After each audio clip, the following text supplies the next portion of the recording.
What's going on, guys? Today we're going to go over a quick tutorial on how to fix your laptop if it's not powering on.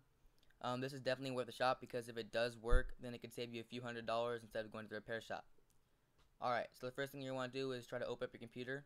Once you do that, you want to try to turn your computer on. Obviously it's not working, so what you're going to do is close your laptop and turn it over. After that, you're going to try to take your battery out. So once you do that, flip your laptop back over, open it up, and you're going to want to hold down the power button for at least like 30 seconds to a minute. I'd say to be safe, do it for about a minute. Alright, so once you do that, you're going to want to take your power cable and plug it into your laptop. After this, you're going to want to press the power button. Do not put your battery back in. What you want to do is press the power button and it should work. Alright guys, thanks for watching my video. If this helped you, please like, subscribe, leave a comment down below for any questions you have.